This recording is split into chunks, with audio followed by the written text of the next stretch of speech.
Aujourd'hui, en ce mois de juin, c'est notre grande sortie ornitho. Direction l'île de Bas, dans le Finistère. L'année dernière, nous l'avons annulée 2 fois à cause du temps. Et cette année, va-t-il faire beau? La météo est très capricieuse en cet été 2012.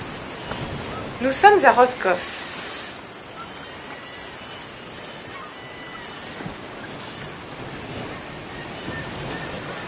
Ce goéland marin cherche de quoi se ravitailler.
Également pour ce cormoran.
L'île de Bas au large de Roscoff.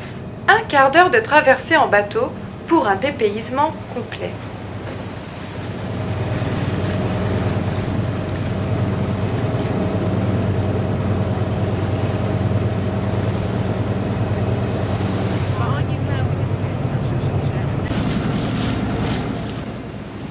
L'île s'étire d'est en ouest sur une longueur de seulement 3,5 km. Ce petit morceau de terre de 357 hectares compte 507 habitants, avec une école, un collège et tous les services nécessaires.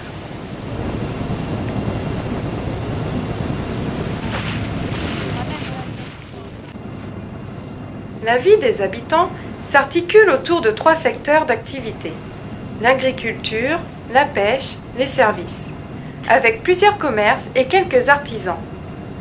L'île a su s'ouvrir au tourisme, sans pour autant perdre de son identité. L'agriculture et la pêche sont 2 secteurs qui ont su allier tradition et modernité. Ainsi, l'emploi du goémon dans les champs permet toujours 2 récoltes par an, alors que certains marins ont développé la récolte en mer des algues pour l'industrie agroalimentaire et cosmétique.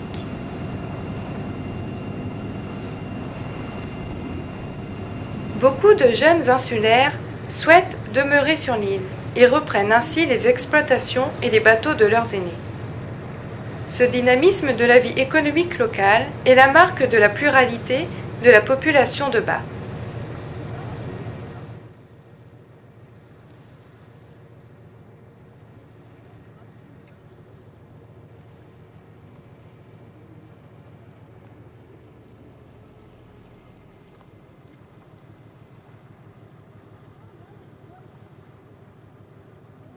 Oui, j'ai vu. Attends.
Si l'agriculture a une forte empreinte dans le paysage, l'île offre une incroyable diversité d'espaces naturels.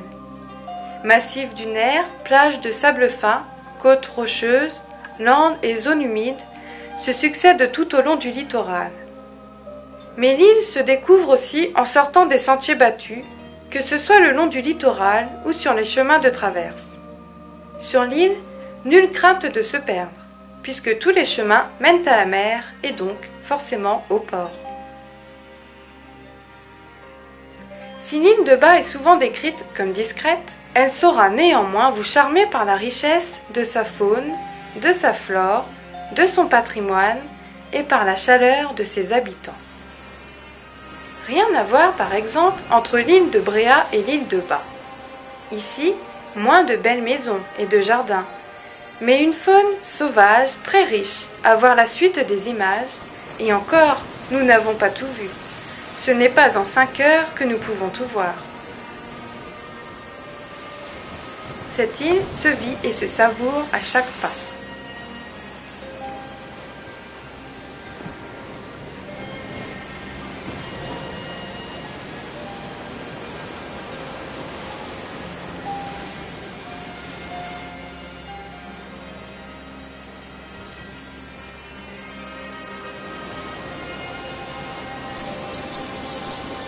Pour commencer sur cette plage, des pipis maritimes, je pense. Il y a aussi le pipi parlouse, spioncelle et bien d'autres encore.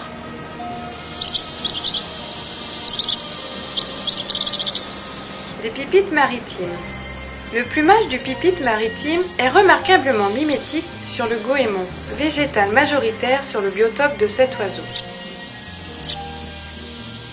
Comme son nom l'indique, ce pipite vit exclusivement sur le littoral, généralement sur les rochers ou à proximité, ainsi que sur les lestes de varech des plages. Il s'aventure plus épisodiquement sur la base, le sable ou l'herbe rase. On peut l'observer également aux abords des flaques des ports ou des jetées. Le pipite maritime est le plus souvent observé solitaire ou en couple, alors qu'il patrouille sur son biotope à la recherche de ses proies. Il s'est spécialisé dans la prédation des petits invertébrés du littoral, crustacés, insectes, mollusques.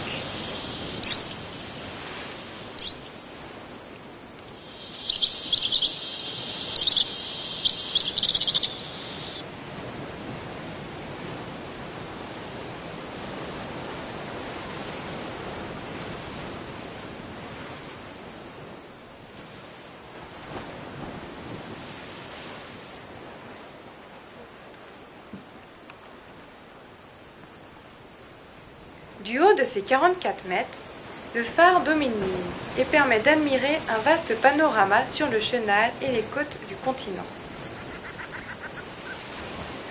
Plus simple à identifier, c'est le plus grand des canards en France, le tadorne de Belon. On peut rencontrer le tadorne de Belon le long du littoral où il fréquente surtout les côtes marines plates, sablonneuses ou vaseuses. La Irish Ferries peut vous emmener vers l'Irlande, départ du port maritime de Roscoff.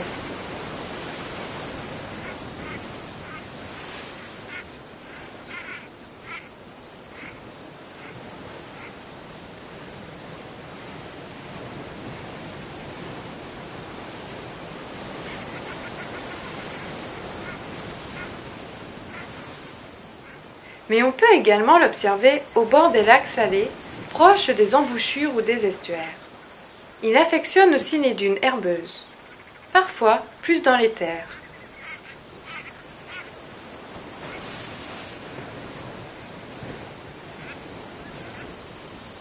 Encore un autre oiseau magnifique, la linotte mélodieuse, un beau mâle.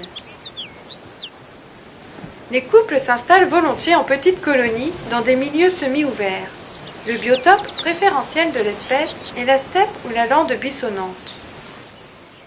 C'est un oiseau très remuant. Il s'envole souvent d'un vol bondissant pour se poser rapidement. Les couples restent très liés en été. En août, des bandes de linottes comptant parfois plusieurs centaines d'individus se forment, prélude à la migration. C'est une espèce essentiellement granivore, qui est aussi partiellement insectivore en été.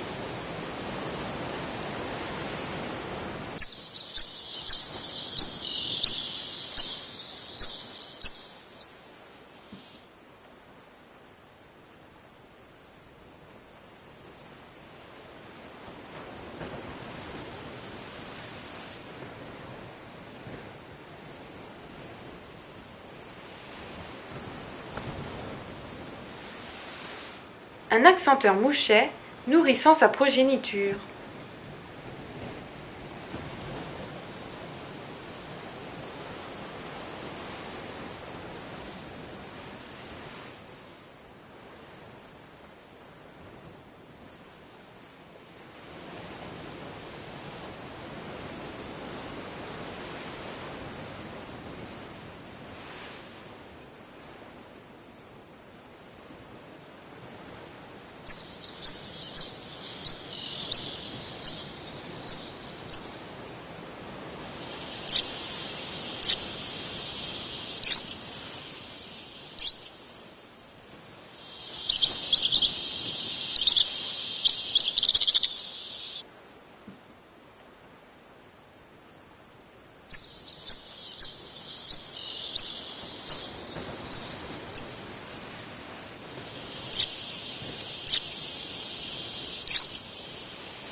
Élodie, ma fille, est aussi passionnée par les papillons.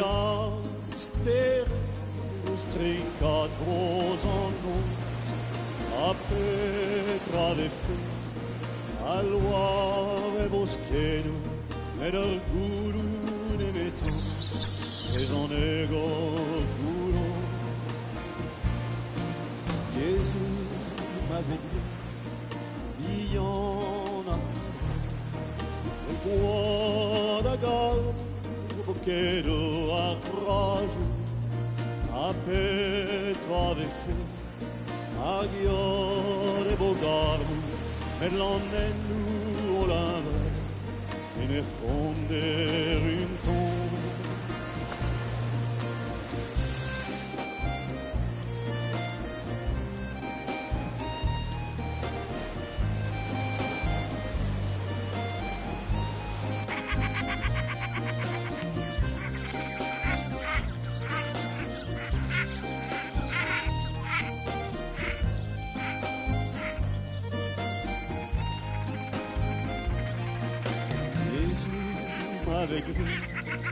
i en a fanno e gli var mo brasade a Petra le fe armo e boglastri ne me dire Sur un petit plan d'eau bien à l'abri, nous apercevons des foulques macroules. Plus grande que la poule d'eau, c'est un oiseau de forme arrondie, au plumage entièrement noir, rehaussé par un bec et un écusson frontal blanc pur. Elle a un corps de canard avec un bec pointu, des yeux ronds et rouges, des rémiges secondaires bordées de blanc et des pattes verdâtres. C'est un oiseau qui plonge très souvent à la recherche de nourriture.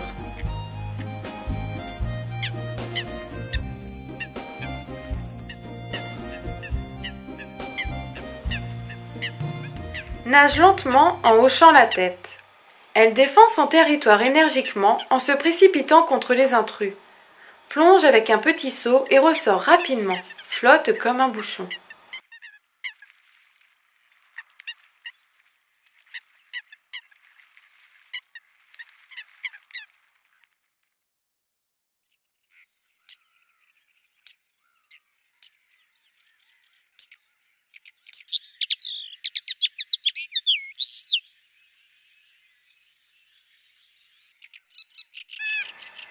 La foulque macroule est omnivore. Son régime alimentaire est essentiellement végétarien. Elle bascule et plonge régulièrement jusqu'à 2 mètres de profondeur pour s'alimenter, parfois jusqu'à 4 ou 5 mètres. Elle peut voler de la nourriture à d'autres foulques.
Une chenille sur notre chemin que nous avons mis en sécurité dans l'herbe pour ne pas l'écraser.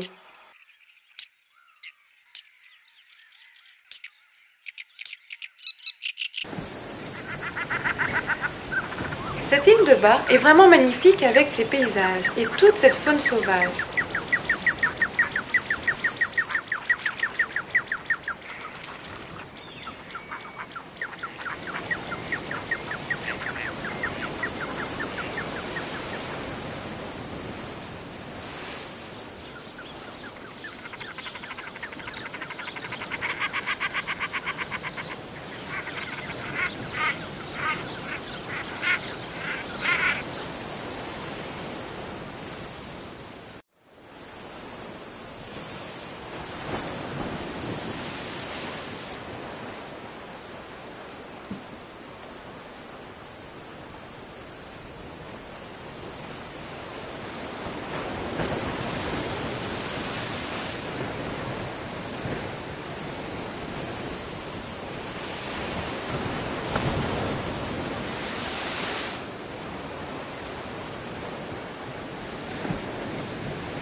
Un autre plan d'eau, plus grand.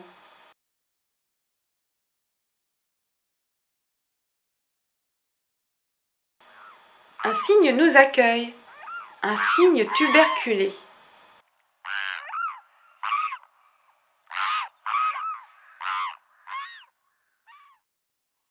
Splendide, des jeunes.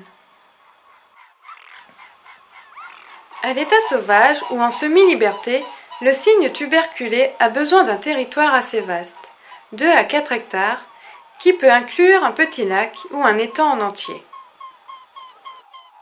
En hiver, il est commun sur les eaux maritimes. Il vit dans les baies bien abritées, les marais découverts, les lacs et les étangs, les cours d'eau et les zones côtières. C'est un oiseau pas du tout timide. Il peut devenir agressif, surtout au moment de la nidification. Il a une démarche assez lourdaude et il se dandine. En hiver, le cygne tuberculé se nourrit de jour, en plongeant sa tête dans l'eau avec le cou tendu, quand la profondeur dépasse 45 cm, afin d'aller chercher les végétaux aquatiques au fond. Les jeunes consomment la végétation coupée par les parents. Il utilise des signes évidents pour communiquer avec ses postures. Durant la saison de nidification, le mâle se montre hautement territorial et agressif. Dès qu'un intrus s'approche trop près du nid, animal ou humain, il adopte une attitude caractéristique, arrivant rapidement sur l'eau, cou et tête rejetés vers l'arrière comme un arc prêt à se détendre. Il forme aussi un arc avec les secondaires de ses ailes vers son dos. Il peut infliger un douloureux soufflet avec ses ailes, contrariant la rumeur populaire disant que les cygnes ne peuvent pas mordre. Les jeunes cygnons en phase claire, blancs, sont parfois attaqués par leurs parents. En revanche, les cygnes non nicheurs et les immatures sont grégaires toute l'année. Les couples dont la nidification a échoué abandonnent leur territoire et rejoignent des groupes pour muer. Quand il nage, le cygne tuberculé positionne son cou en une courbe gracieuse, avec le bec pointé vers le bas, à l'opposé des autres cygnes et oies, qui gardent le cou bien droit et le bec levé. Les cygnes qui vivent dans les zones froides migrent au sud pour l'hiver.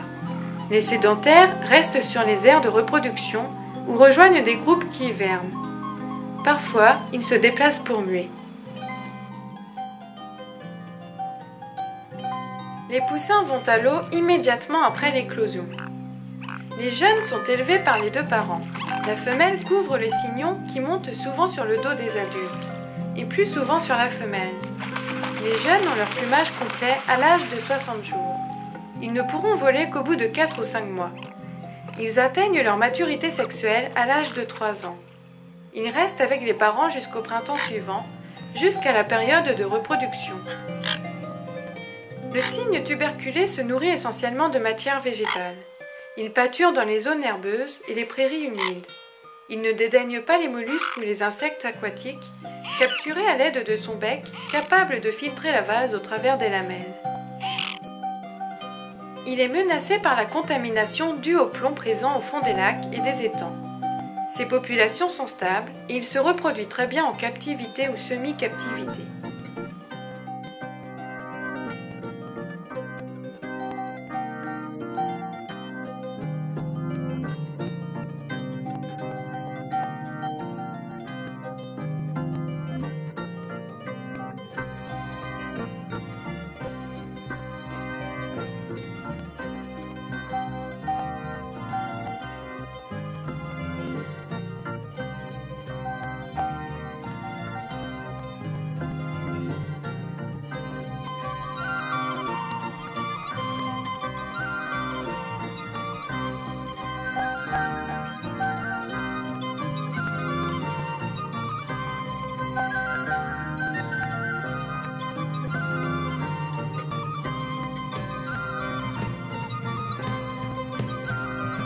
De petite taille, elle est accessible en une dizaine de minutes.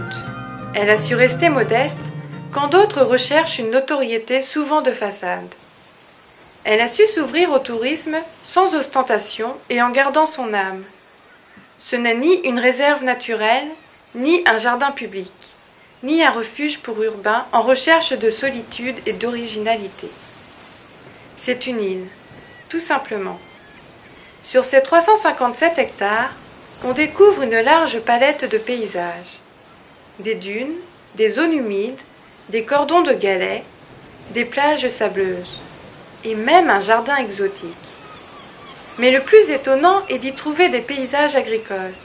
Ce sont eux qui façonnent l'essentiel de l'espace, qui impriment une image si particulière à l'île, en créant des horizons ouverts sur la mer, en rythmant les perspectives visuelles de parcelles agricoles emboîtées dans le bâti, en générant des ambiances rurales. À bas, on croise encore des chevaux au travail, on y entend des tracteurs, on y voit des paysans qui ramassent choux-fleurs et pommes de terre.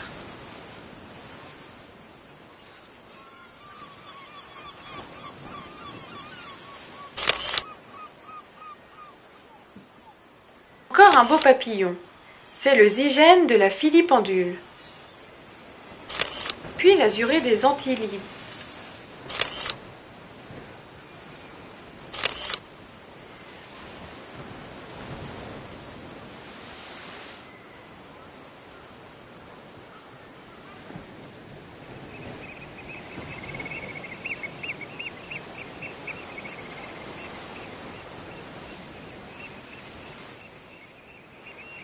Cet habitant du littoral marin accepte une grande variété de paysages.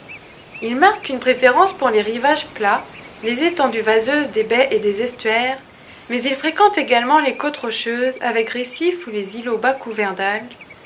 Cependant, depuis quelques années, grâce à une remarquable adaptation alimentaire, il a colonisé les prairies intérieures et les lagunes avoisinantes. Cette colonisation a ses limites. Plus on s'éloigne des côtes, plus sa présence est rare.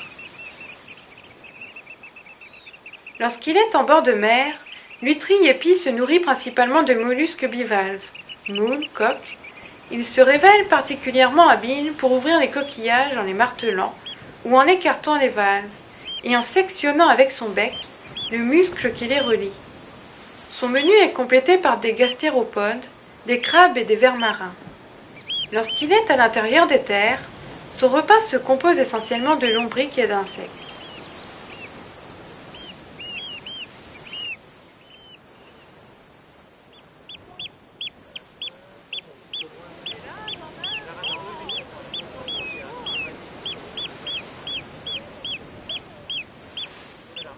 Moi, je vois pas, je vois des jeunes goélands, moi. Regarde, deux jeunes goélands.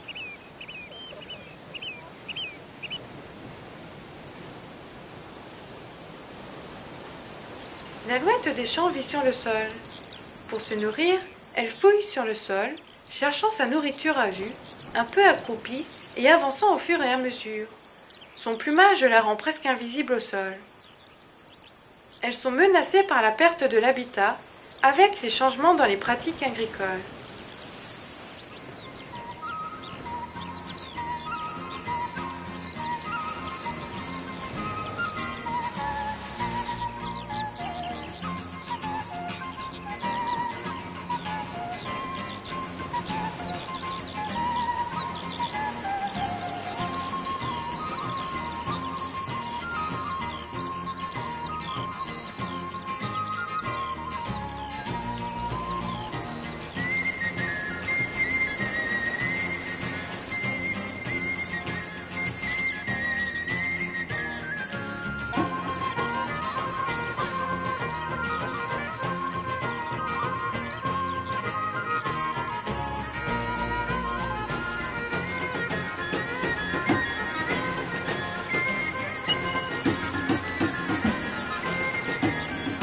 Par notre pays, était mon mère, par notre pays, était mon mère, par notre pays, était mon mère, par notre pays, était mon mère. Playons comme un scavet, la la la la la no, la la la la la no, la la la la la, la la la no, la la la la la no, la la la la la no, la la la la la, la la la no.